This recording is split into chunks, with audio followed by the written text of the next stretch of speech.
সগির বন্ধু আমার সগিরের লগে করতে আইছি কুয়াকাটা বাজারে কোন একটু লুডুস খেলছি সেই লুডুসটা লইয়া সাগর পারে আইছি সাগর পারে আইয়া আমার এক জায়গায় বয় থুইয়া ও আমার আবার একটা খেলা দেখাই ও বলে এই খেলাগুলো ছোটকালে অনেক খেলতে সেই ছোটকালের খেলা আর মনে পড়ে গেছে এর লেগে আমার ধ্যানে লেগে কাইনতে আমার বয় থুইছে খাওয়ানটা লই হাতে লই নাচ আমি আর বারবার মানা করছি খাওয়ানটা লই ওরকম করিস না এই খাওয়ানটা ডুবে যেতে আরে ও আমার কোনো কথাই শোনে না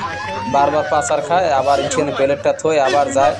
বেতাগুলো কিন্তু পায় ভাই এক ফির তো মনে হয়েছে ওর লাগে মুই থাকবই নিয়ে তারপরও অনেক কষ্ট করে রয়েছি ওই ও বলে কি খেলা খেলবে খেলাটা লাস্ট পর্যন্ত দেখতে যাই ওই দেন না টিয়ান ধরে আবার খাই আবার একটা ঝাঁপ দেয় নদীর মধ্যে কি কার কথা শোনে ও যাই নদীর মাঝখানে লাভ দেয় আবার একটা ডুব দিয়ে আবার আয় কষিতে গেলে জ্বর উঠবে গায়ে ওই সময় টেয়ারটা ভাবা তুমি খাও না তরে বইয়া সুন্দর করে খাই এবার নাই এলো বাড়ি যাই না ও আমার কথা কানেই নেয় না নেও না ওই খাওয়ানটা ডুববে গেছে এখন কেমন লাগে কও এখন যে কান্দন লইবে কয় আর ওই ভিডিও দেখে বলে মাংসের মজা পায় কি পায় না কান্দো এখন কান্দো বেশি কান্দো লো বাড়ি লো